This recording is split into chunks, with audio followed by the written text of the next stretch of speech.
So hi everyone, I'm Robert Waggoner with another time with the world of lucid dreaming to talk a little bit about what's going on in the Lucid Dreaming Experience magazine, and also to just open this up for an evening of answering questions and all. So we look forward to your questions, and again, I'm Robert Waggoner with the Lucid Dreaming Experience magazine. Now, you'll remember in our last magazine, I interviewed a young woman from Europe who is blind since birth, but yet she learned how to become a lucid dreamer. In fact, she spontaneously began to have lucid dreams and then began to search out on the internet about what lucid dreaming is. And then she ended up reading the Finnish version of my second book, Lucid Dreaming, Plain and Simple, and became even more proficient at lucid dreaming. So if you really want to kind of have your mind blown, I hope you'll go back and read that issue at luciddreamingmagazine.com, and it's in this particular issue. Now, a wonderful thing that's going to happen tomorrow is that we're going to open up and show the latest issue of our magazine, the Lucid Dreaming Experience. So this is the June 2023 issue. And in here, I have another fascinating interview. And this interview is with a man, Jose Mateo, who reports that he had a traumatic brain injury. And this traumatic brain injury was truly debilitating. Here in the article, he writes that 5 years ago, I got into an accident that left me with terminal brain damage and a year to live, according to his doctor. I could touch one side of my head and feel it on the other, and I could touch the other side and not feel anything. I had the sensation of a searing hot butter knife slowly cutting its way through the middle of my brain daily, as well as the sensation of crackling lightning that would shoot from one side of my brain to the other. So he writes that things got worse and worse because he had no insurance and very little money. And in desperation, looking for a way to deal with this, he decides, for whatever reason, to give lucid dreaming a try. And so he starts buying some lucid dreaming books. He buys my first book, Lucid Dreaming, Gateway to the Inner Self. And there he reads some of the methods that Ed Kellogg had developed regarding lucid dream healing. And incredibly, as you'll read in this article, he becomes lucidly aware and apparently creates a healing. So again, this is really a powerful story. So I hope you'll read it all in the magazine. And it's interesting that here it is 5 years later, he has a job, he has a normal life, but something happened that resulted in him no longer having this traumatic brain injury and getting on with his life.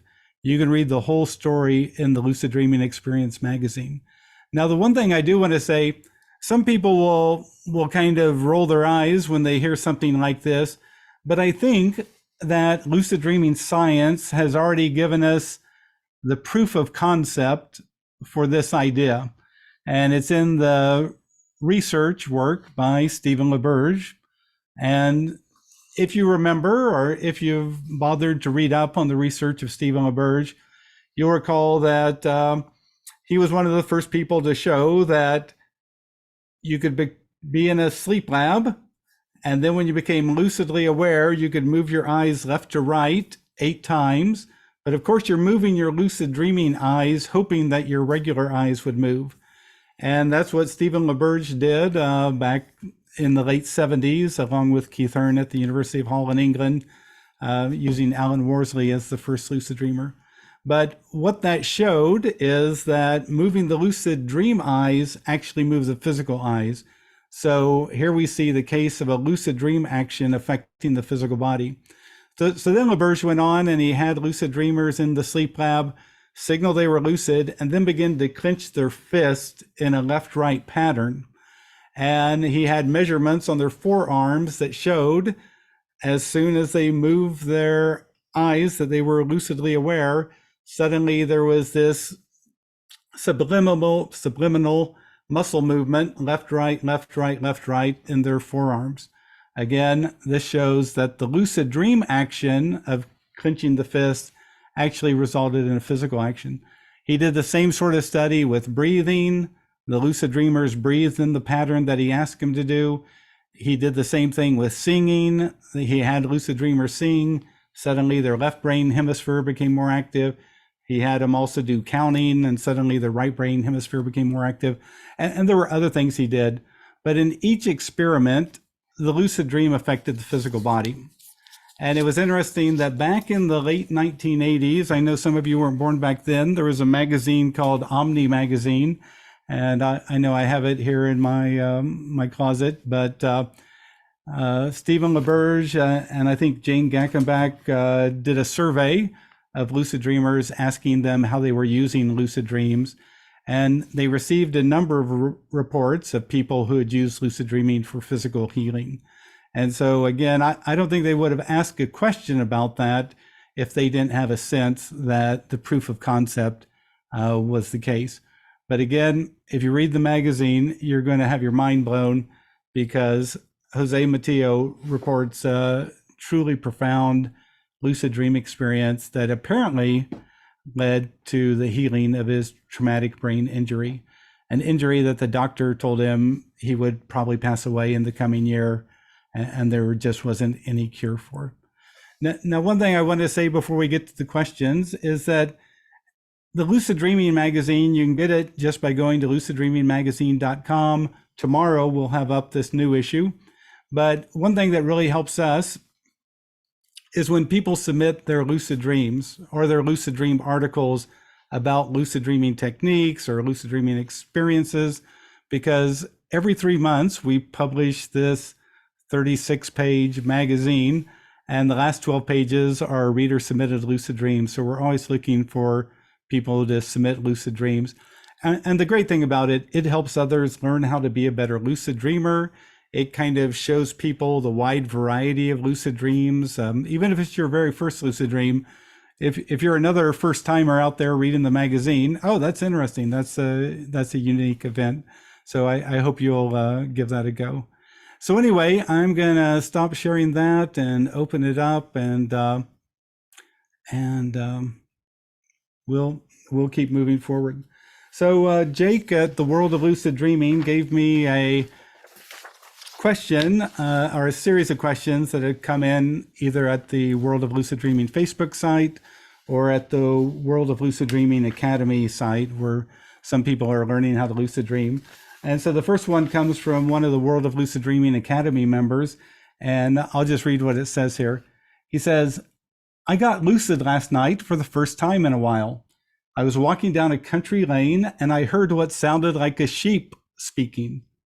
I knew that was really weird, so I had to do a reality check, even though I was absolutely certain that I was dreaming. I tried to breathe through my nose and I could. So at that moment, he became lucidly aware. I rubbed my hands together and called out to increase lucidity. I then really engaged with the environment, rolling around on the floor in the mud. I actually licked the floor, and I was narrating what I was doing as he went along. I then decided to fly, and I lost visuals and thought I was waking up. In actual fact, I didn't wake up, but I lost lucidity because I thought I was. This isn't the first time this has happened to me. Any tips for how to bring back visuals when the dream fades? So I've been lucid dreaming since 1975. I've had more than 1,000 lucid dreams. What this sounds like to me is that this person had what most of us would call an experience of the void. And what happens then, you're in a lucid dream and suddenly the visuals disappear and you're just basically in a sparkling blackness. And people call that the void or the gray state or the zero state. So anyway, what I've learned and what I've talked to other experienced lucid dreamers about, and they've learned as well, is that normally if you can hang out in the void, so what you can do, you can think in your mind, you can sing a song, you might, even though you can't see your arm, you might want to grab your wrist, hold on to the other wrist. You'll have the physical sensation of holding it, but you won't be able to see it because basically the visuals have shut down. And if you hang out in this void state, it might take a minute, might take 2 or 3 minutes, but eventually what will start to happen is that dream symbols will start to appear. So suddenly a car might appear over there, then a tree over here, then a bush over there, a hillside over there. And within 30 or 40 seconds, the visual imagery will all come back and you'll be lucidly aware in a new visual scene. So that's what I'd encourage you to do. It sounds like this has happened a few times. I think it's most likely to happen to kind of what I'd call intermediate lucid dreamers, people who've had a fair number of lucid dream experiences. But when the visuals stop, don't tell yourself to wake up, hang out, and basically you'll watch the birth of a new lucid dream. And that's what I think is really fascinating, because think about a regular dream. What was happening 5 seconds before that dream started? You can't recall that. Most of us can recall the early part of a lucid dream, but we don't recall the first second it started up. So when you hang out in this void state and watch the dream symbols appear on basically what I'd call the dream screen, then you can watch the birth of a lucid dream. So thanks so much for submitting that question, and thanks for being part of the World of Lucid Dreaming Academy. Now, we also have some other lucid dream questions that were submitted online. So I'm going to go to those first before I get to you guys in the chat and the Q&A. So give me a second here. A young guy, Jason, asked, is lucid dreaming for any kind of purpose, kind of like manifesting or asking in prayer with faith, by thinking you have something before you have it? So I would say that lucid dreaming is an open platform. If you want to use it to access creativity, you can access creativity. If you want to use it for emotional healing or to resolve recurring nightmares, people are already doing that. Psychotherapists are helping people learn how to do that who have post-traumatic stress disorder recurring nightmares. And there's a lot of other ways you can use lucid dreaming, I think, to promote emotional health. As I've mentioned, it appears some people are using it for physical healing. Some people are using it to interact with what I call the awareness behind the dream. Basically, you ignore the dream figures and ask a question within the lucid dream, and oftentimes the unconscious mind or the awareness behind the dream will respond with an appropriate answer. And then you can also do spiritual practices and lucid dreams and a lot more. It's an open platform. But to Jason's question, what you realize in a lucid dream is that belief and expectation is very important. If I believe I can fly through that wall and I'm going to fly through it easily because I know it's dream stuff, then zoom, I'll fly right through that wall. But if I come around the other side and I'm going to fly back here and all of a sudden I expect to have trouble or have a doubt that the wall might be too hard, if I have that thought in the lucid dream state, then suddenly I'll bounce off the wall, or maybe I'll get stuck halfway through. So again, what it shows is that in the lucid dream state, it reflects your beliefs and expectations. If you believe something is possible, then it seems possible. But if you believe it's impossible, then it's fundamentally for you impossible. I was at the International Association for the Study of Dreams conference last week, and I was sitting in a panel of lucid dream researchers, and one of the researchers was sharing that in her study, one of the lucid dreamers announced within the lucid dream that he could not fly, but he believed that the carpet that he was standing on could fly. And as soon as he believed that the carpet could fly, well, then the carpet and he went off flying.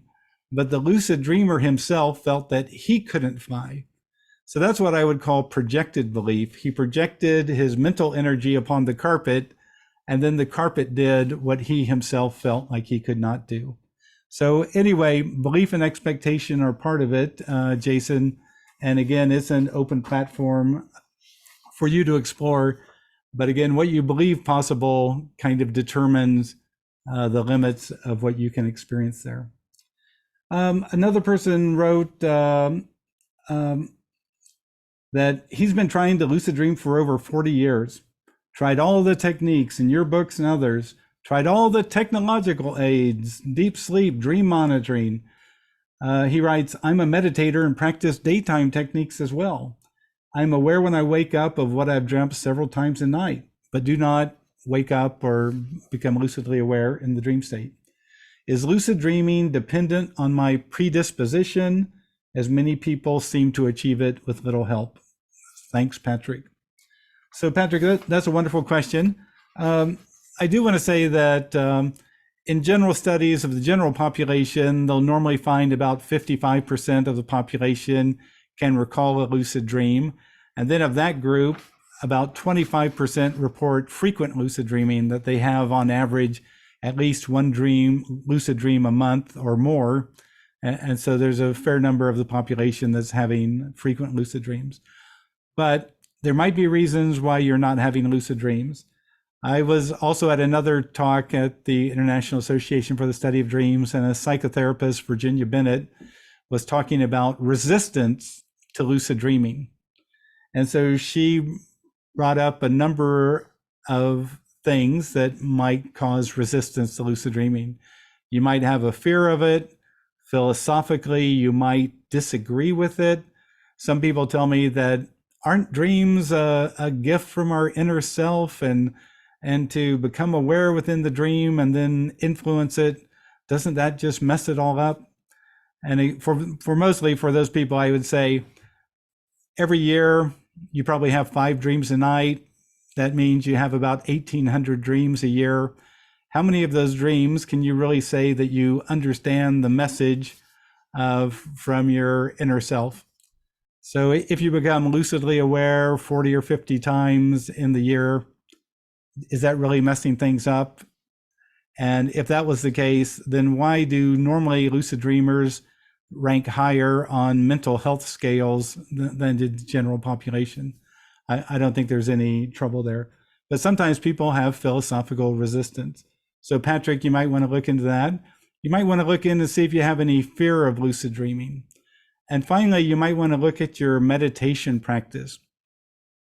Some meditators are taught that they should ignore the environment, or basically accept the environment. Just accept it. Whatever happens, accept it.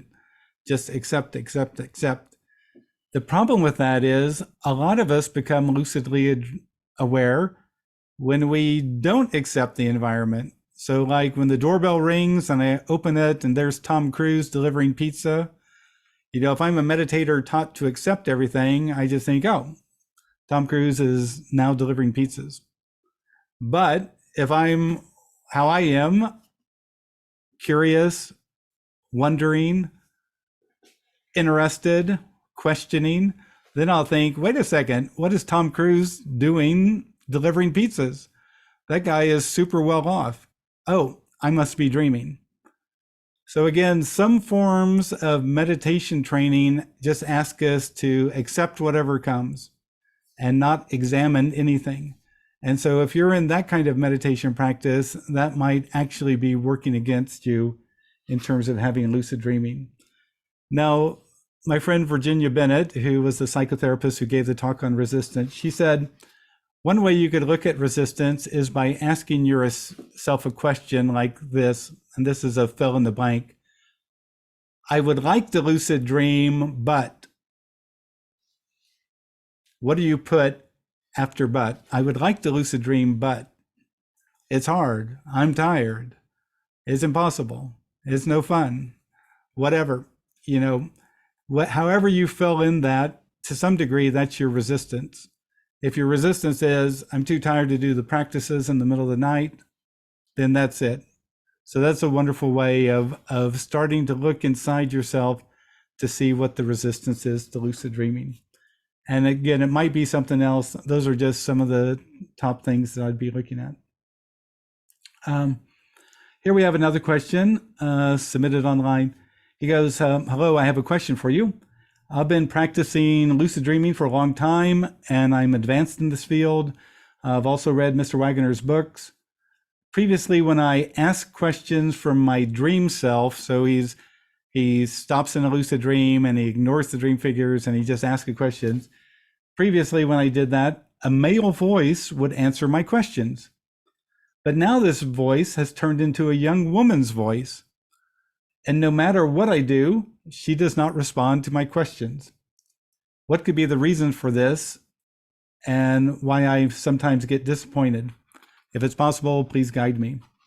So I've heard of this happening where people ask a question in the lucid dream state and they get a voice that responds.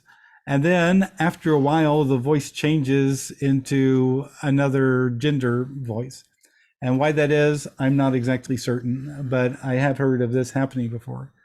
Now, one thing I would say is if you're beginning on this practice, for goodness sakes, start at a simple level, like, hey, dream, show me something hilarious, and then see if something hilarious appears. Or, hey, dream, let me experience something important for me to see. In any case, when you start with these kind of simple levels, normally you get some sort of response. I remember Rebecca Turner, who was the first person who ran World of Lucid Dreaming. She read my book and decided to ask, hey, dream, show me something hilarious. And she said, suddenly in front of her appears this multicolored gorilla on the street in front of her, and now is walking down the street in this crazy, groovy way. And she said it was absolutely so hilarious that she burst out laughing in the lucid dream. But again, she learned that there's something that responds within a lucid dream, and it's responsive. So start out simple. Now, the reason you might not be getting a response is the wording of your question. Like one lucid dreamer that I wrote about in my first book, he would become lucidly aware and announce something like, now let me look for art that I can create. He was an artist in waking life. Now let me look for art that I can create. He would spend the entire lucid dream looking for art. And after not having any success, like 3 times trying this, he changed the wording. He said, now let me look at art I can create. And suddenly on the nearby wall, art frames would start showing up with art all over the place. And it was just changing that one preposition. Now let me look for art, and now let me look at art.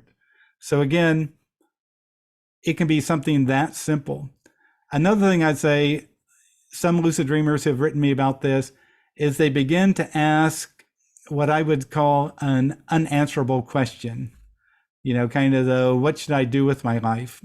I mean, that's really for you to decide. And I don't think for your unconscious mind or larger awareness. So sometimes if you ask a question, change up the question. Just try something different. Go back to the ABCs, show me something important for me to see, and take it from there. That's how I'd approach this. Alex asked, basic question. How much time have you tried to have a lucid dream using some of the techniques before starting to have them? So here's what I would say. If you want to have lucid dreams, get some quality information. And quality information might be in a book by Stephen LaBerge. It might be, God knows, whatever. You can read the reviews of all the books out there. But for heaven's sakes, do yourself a favor and really get some advice from a truly experienced lucid dreamer. When I began my first technique of looking at my hands before I'd go to sleep while telling myself, tonight in my dreams, I'll see my hands and realize I'm dreaming. Tonight in my dreams, I'll see my hands and realize I'm dreaming. It was within 3 nights of doing that for about 5 minutes each night walking down my high school hallway. I was in high school at the time, and boom, my hands popped right in front of my face. And I said, oh God, my hands, this is a dream. And so I created this technique. It's like a conditioned response. The stimulus is the sight of your hands, and the response is, this is a dream. And so it literally took me 3 days to do it. Some people have told me they have success the first night. Some people have 1 week. Some people have 5 weeks before they have success. It's just kind of vary. But there's a lot of excellent techniques that experienced lucid dreamers have written about in their books. And I really encourage you to check that out, Alex, because a lot of times on the internet, there's some things that are really difficult to become a lucid dreamer, like the idea of trying to have sleep paralysis so you can have a lucid dream. To me, I've had like 3 episodes of sleep paralysis in like 30 years. So think how long it would take in using that kind of practice to have a lucid dream. For some people, that kind of practice, it's going to take forever. Well, that's a silly practice. Don't buy into that stuff. Another one wrote, Arlindo wrote, can lucid dreaming prepare us for the process of dying? So in my first book, I have a chapter on interacting with deceased dream figures. And there I suggest to people, if they want to be rational about this, if you see a deceased loved one or relative and become lucidly aware, go up and ask them a question.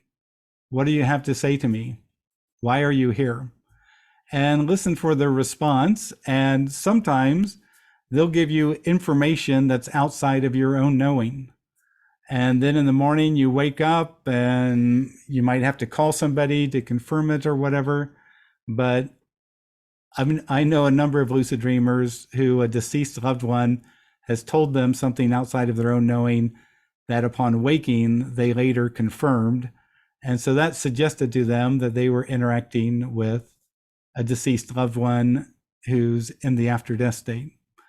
Now, the problematic issue comes when someone's recently passed away and you begin to have dreams of them or lucid dreams. Sometimes those dreams might reflect your grief or be basically a projection of your mind, your grief, your memories, your longing, and all that sort of thing. And so that's why I encourage you to ask them, why are you here? What do you have to say to me? And if they're unable to talk, don't have anything to say, seem not to know what's going on, then I don't know if you're really just interacting in those cases with your own dream symbols. So again, in my first book, in that chapter on interacting with deceased dream figures, my friend Ed Kellogg did a whole series of experiments with this, and somebody ought to read them just to see that there's a lot of ways of rationally approaching this. It's just not a matter of belief. You can begin to rationally approach it and decide for yourself. But thank you. But to the question, can lucid dreaming prepare us for the process of dying? You know, there's a book called the Tibetan Book of Living and Dying by Sagyal Rinpoche, which is kind of a commentary on a famous Buddhist book. And in there, when you read about it, what he has to say, all of a sudden you realize that by becoming a lucid dreamer and learning how to influence your mind, your beliefs, your expectation, your focus, your intent, then you can maneuver within what you might call a mental space or a psychological space. And Sagyal Rinpoche says in the after-death experience, you have to learn how to utilize your mind.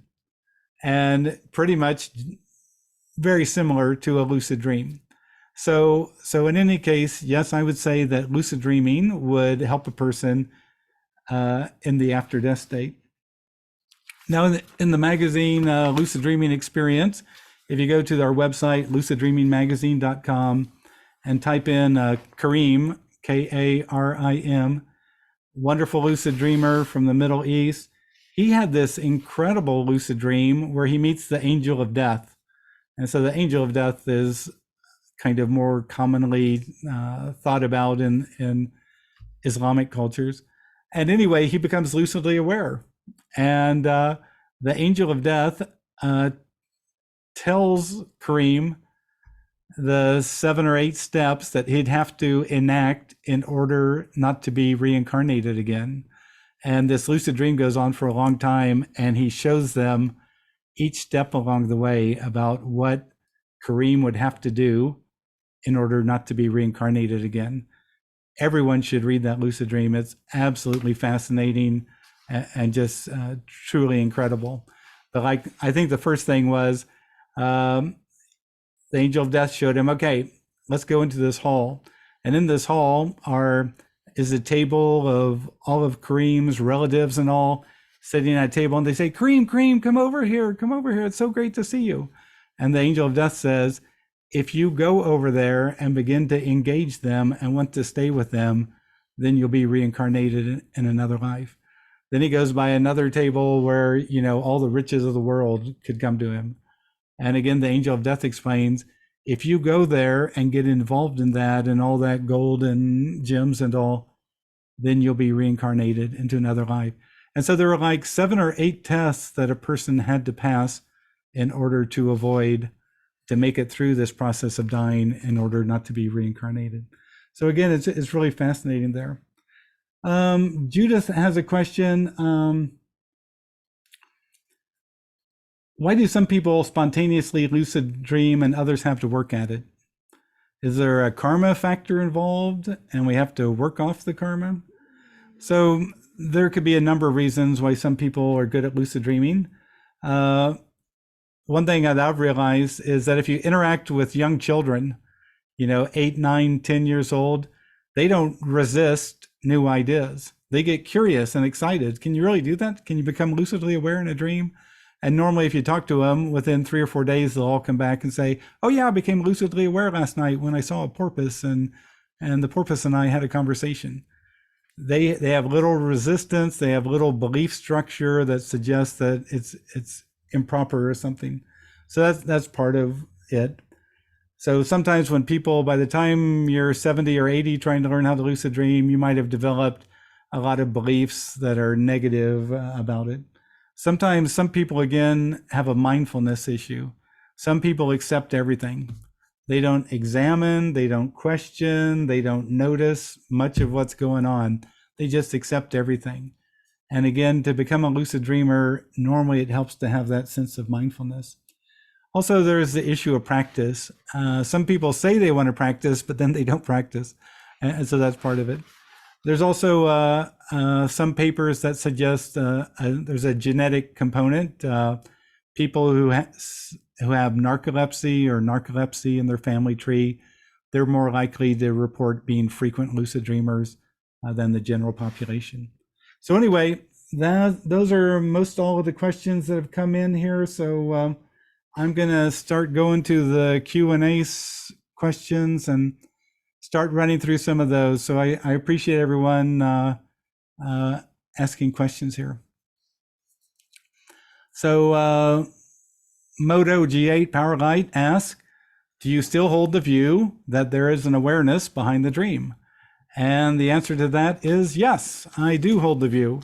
And if you've ever read the book Lucid Dreaming, The Power of Being Awake and Aware in Your Dreams by Stephen LaBerge, you'll see that that Stephen LaBerge came to much the same conclusion. If you get into the final chapter, Dreaming Death and Transcendence, he noted how he would become lucidly aware and in his mind request to seek the highest and then begin to have just what he calls, upon awakening from this remarkable lucid dream, I reflected that it had been one of the most satisfying experiences of my life.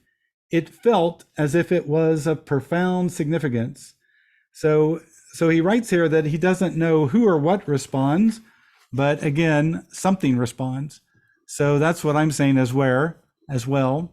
Become lucidly aware, ignore the dream figures, and just ask this simple question.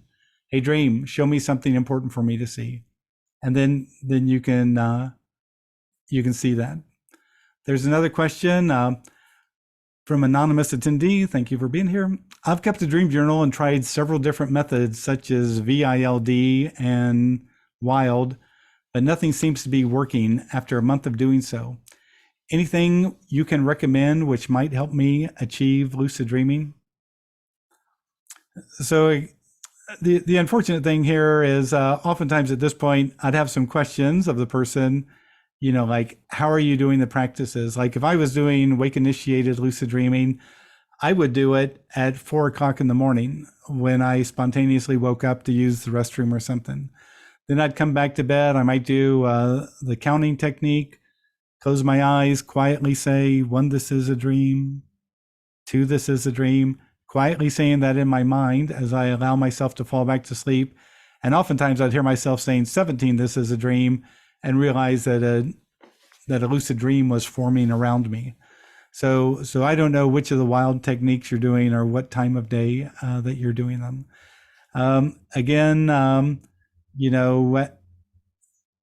Online and various places, I've written about the power of suggestion in lucid dreaming. And sometimes back in the early days of lucid dreaming, when Stephen LaBerge was first writing books, and there were all of us people really excited by lucid dreaming, the power of suggestion was tops. Just focusing on one statement before you go to sleep. Tonight in my dreams, I'll be more critically aware. And when I see something strange, I'll realize I'm dreaming. Tonight in my dreams, I'll be more critically aware. And when I see something strange, I'll realize I'm dreaming. And oftentimes you'd be walking along and, oh, here comes the Queen of England doing whatever. And you think, wait, what's she doing here? I thought she just passed away. And then you'd become lucidly aware, because what you told yourself is to notice strange things and become lucid.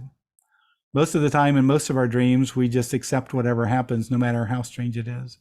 So again, there's a lot of different ways, and I really want you to, if you don't mind, look at what long-time experienced lucid dreamers have done and follow their advice and really understand it at a deep level, because that'll make something really powerful happen.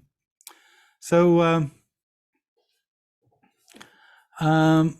Mira writes, when I try to have a wake initiated lucid dream, about 5 minutes into it, I start to feel like I'm going downward, and this freaks me out.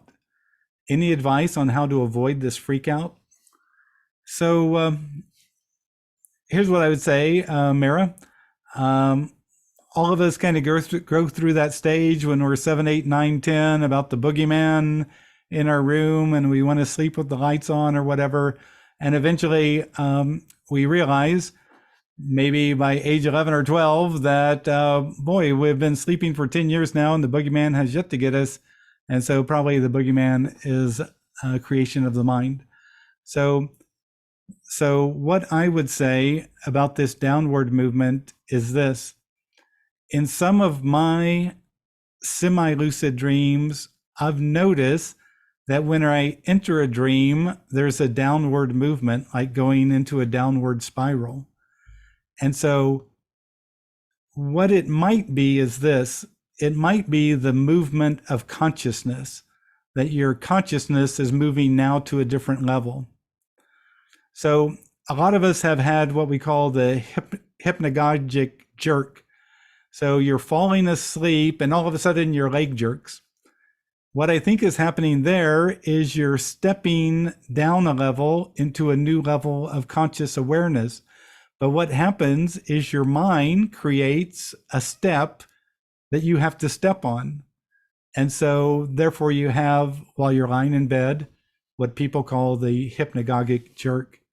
So I think this is the same thing.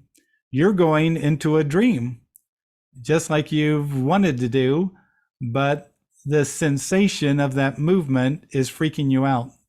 There's nothing wrong with this. This probably happens all the time, happens naturally to virtually everyone, but you've just become aware of it because of your practice here. And so here's what I'd suggest to you. Stop freaking out. Come to peace with it. Nothing's going wrong. This is your body saying that your consciousness is shifting levels and you're moving into the dream state. Just go with it. That's what I would do. Tasha writes, hi, Robert. Do you have any experience or lucid dream tips for people with narcolepsy who instantly go into REM sleep? Okay, Tasha, thank you for being here.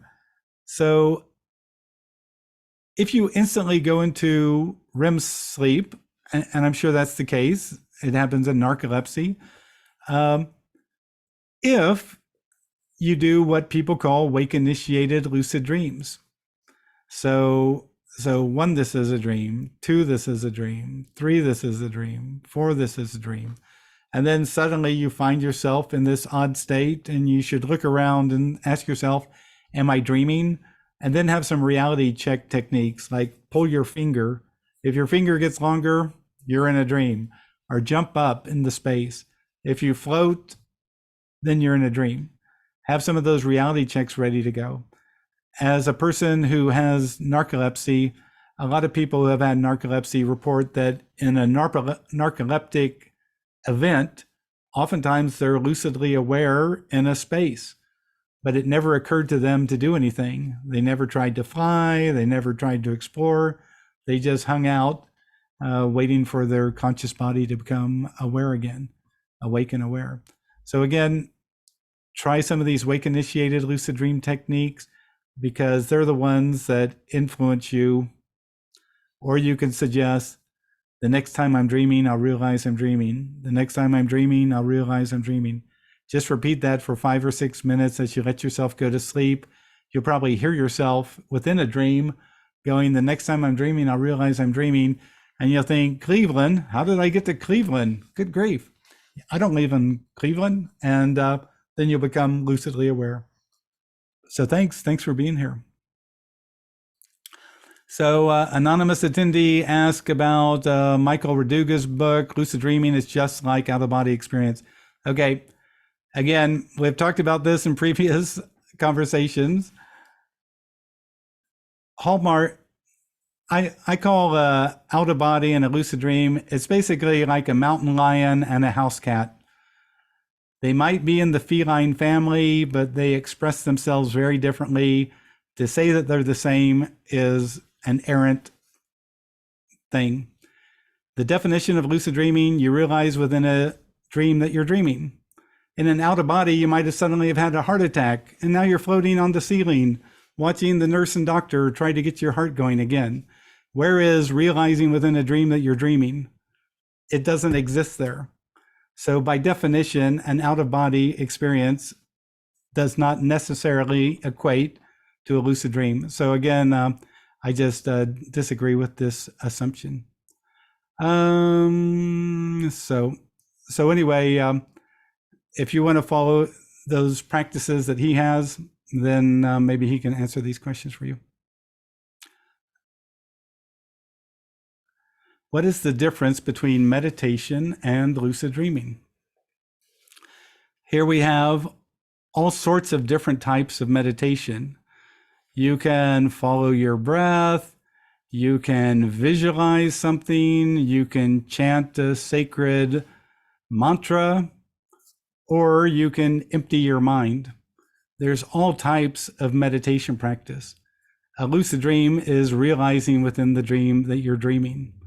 And so what I would say to your question, and it's a lovely question, is that once you have a lucid dream and realize within the dream that you're dreaming, and you know it's a dream, it's like a moment of Zen.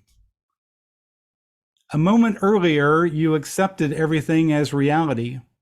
Then you realize, wait a second, this can't be, and boom, oh, this is a dream. It's like a moment of Zen. You have this sudden realization where now you understand the environment in a totally new way. So again, this is one of those areas that experience is really the best way to teach you. Now, sometimes people who meditate sometimes spontaneously move into a lucid dream, especially if they meditate at 4 o'clock in the morning or something like that. So you might find if you wake up at 4 o'clock in the morning and begin to meditate, that you'll start to have that experience as well. So Surfat asks, is it possible to see your past or future in lucid dreaming? You know, it's interesting. I was working with a teenager, helping him with his lucid dreaming at the request of his parents. And he told me one time he was kind of going through a tough time, you know, when you're in junior high school or whatever, it's just kind of tough.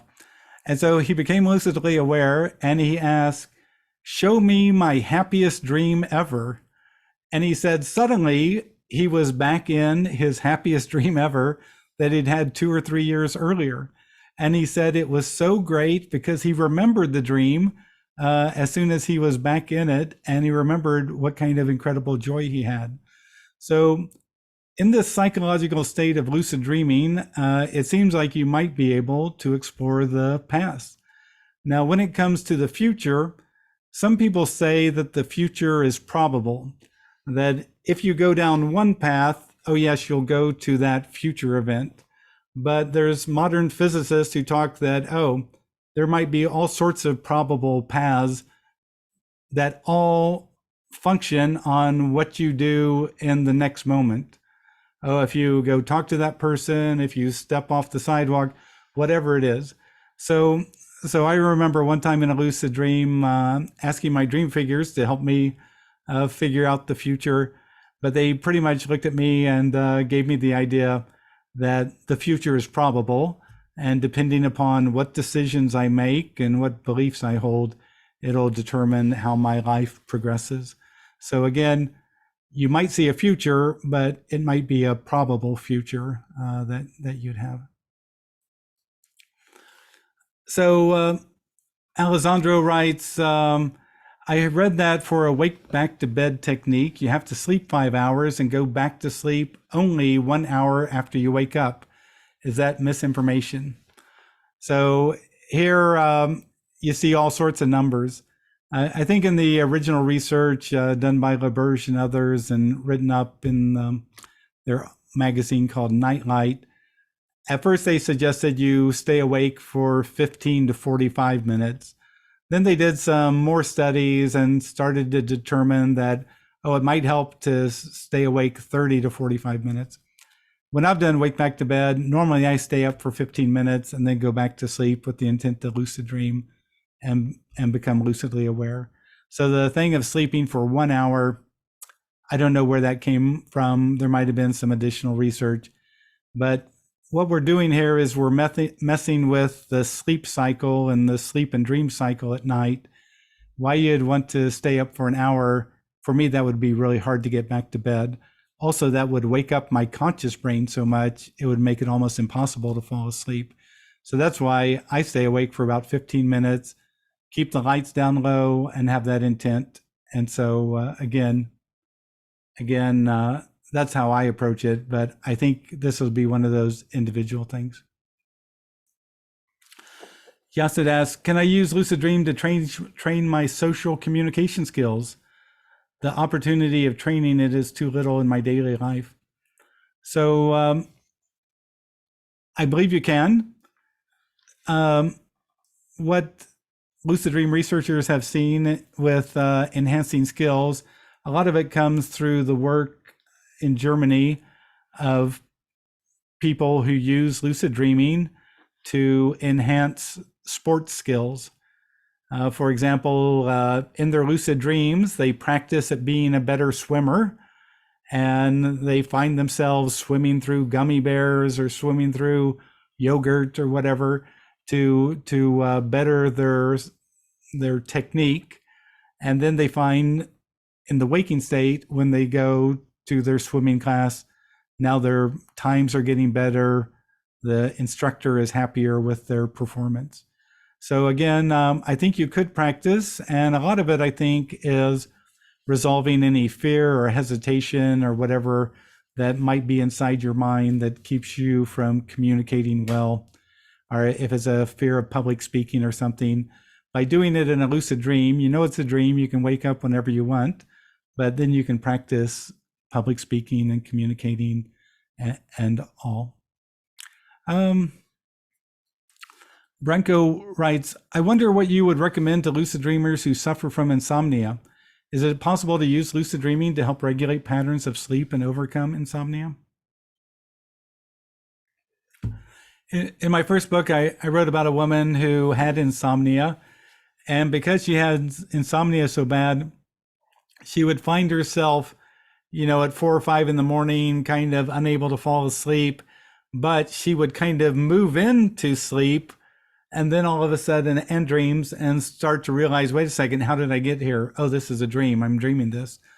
And so she found that actually insomnia helped to some degree. She used her insomnia to initiate wake-initiated lucid dreams. Or she might use her insomnia to get up at 4 in the morning for 15 minutes and then fall back asleep with the intent to become lucid.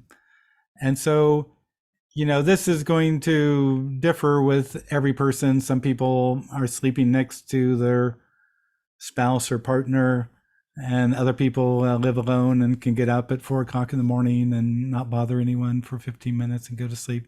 So I think you could use insomnia to help with lucid dreaming. But again, part of insomnia is not letting the mind get out of control, start racing, thinking about things that you can't do anything about at 3 in the morning, but all of a sudden you're thinking about stuff from the day ahead or the day behind or whatever. And you have to kind of learn to train the mind and focus again on lucid dreaming. Can I share my experiences during lucid dreaming? I've had 1,000 lucid dreams. Again, I brought up the potential benefits of lucid dreaming, accessing creativity. I've done that in lucid dreams. Emotional healing. I've resolved fears and dealt with shadow issues, denied, ignored energies in my lucid dreams that really helped improve my life. I've used it to meditate within a lucid dream by emptying my mind. I've used it to engage this inner awareness, ask it questions. So I've done all that kind of stuff. If you have a chance, please get my book. I heard that my first book has also been translated into Farsi, and but of course it's in English and German and French and stuff. So that's the best place to do that. So Alexander writes, the majority of the dreams I remember are semi-lucid dreams. Is this a good sign? So I would say in some respects it's good. It's like you're at the threshold of full lucidity. You realize that things are strange and that you're probably in a dream, but you just go along with it. That's what I think of when I think of a semi-lucid dream. So what I would say is that what you want to do is have a goal in mind. Oh, the next time I think I'm dreaming, I want to meditate within a dream. Some goal that really activates your senses, because then you're much more likely, oh, it's a dream because, yeah, I don't live in San Francisco anymore, but I'm going to go along with this because my friends are here. If you stop and think, wait a second, what goal did I have?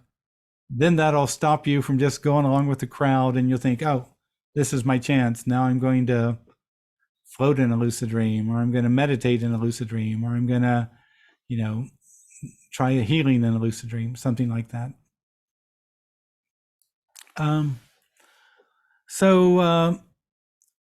Adrian asked, do I consider binaural or hemisync good aids to lead to lucidity during dreams? So I remember seeing, I can't remember if a young guy wrote to me. This young guy was so interested in this question that he would fall asleep with his headset on, listening to binaural beats all night. And finally, he became lucidly aware, and the awareness behind the dream told him to stop doing this, that the binaural beats were actually interfering with his dreams. And so the young guy wrote me to ask if that could be the case. So here's what I would say if I was going to use binaural beats. Science has shown that binaural beats kind of basically put your mind in a different state. I would use that different state to start making suggestions. Tonight in my dreams, when I notice anything odd, I'll realize I'm dreaming. I would start thinking that in the binaural beats to kind of get that suggestion into my subconscious mind. That's how I would use binaural beats. They're a lot of fun to listen to. They can put you in a really relaxed headspace. That's all great. But I would use them as a means to engage suggestions, every 3 or 4 minutes. And that's how I would go about it if you want to have the best effect. So anyway, what I'm going to do is this. We can't get to all the questions, and so I apologize for that. And I appreciate everyone's interest. These are all wonderful questions. What I'm going to ask Jake from World of Lucid Dreaming to do is to kind of zoom up all the unanswered questions and maybe the chat questions too. And tomorrow, if he can put those on the World of Lucid Dreaming Facebook page, tomorrow I'm going to be traveling, so I probably won't get to it to the evening, but over the next few days, I'll begin to respond on the World of Lucid Dreaming Facebook page about some of the questions. Because I appreciate everyone's questions, and I'll do my best to give you at least part of a response. Again, it looks like we're coming to the top of the hour, and we'll wrap it up then. I did want to remind everybody that if you want to read about the blind lucid dreamer, blind since birth and became a lucid dreamer, click on luciddreamingmagazine.com right now, and I'm pretty sure you'll see the spring issue. And then tomorrow, when you go to luciddreamingmagazine.com, you'll see the latest issue, and you can read about Jose Mateo, a gentleman who really just had a profound experience and apparently healed his traumatic brain injury. So again, my name's Robert Waggoner, and I'm at lucidadvice.com. I really want to thank everyone for being here tonight. I'm sorry, I see we have one person with their hand raised, but we've just kind of been overwhelmed with questions, so I apologize.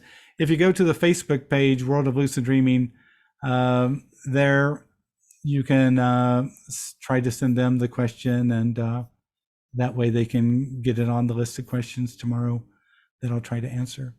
So again, thanks everyone for being part of this event. I think at the end of next month, we'll give it a go again. And I really appreciate everyone's interest in lucid dreaming. It's a long journey. You might start out and have one lucid dream a month, and then you might get up to 2 or 3 lucid dreams a month, and then you might go from there. But if you want to start, get some good information, some really highly rated information, and work with it. Don't go chasing 1,000 different teachers. Find somebody who knows what they're talking about, follow their advice, and really persist. That's really, I think, the best way to go ahead. If you're suggestible, the power of suggestion is a great way to go. If you're big on visualization, you can visualize a candle at the base of your throat, a lit candle, and visualize that as you're falling asleep as the light of awareness that you're taking into your sleep. So it's an imaginary candle at the base of your throat. Just visualize that, visualize that, visualize that as you fall asleep. And then sometimes spontaneously in the middle of the night, you'll see a lit candle at the base of your throat and become lucidly aware. There's a lot of ancient techniques that people have used to become lucid, and that's one of them. But again, it helps to interact with someone who has some experience, and in their book or their magazine or whatever, just check it out and go from there. So again, thanks everyone. Appreciate your help, and we're going to stop the recording now, and hope to see your questions on the World of Lucid Dreaming website. Thanks.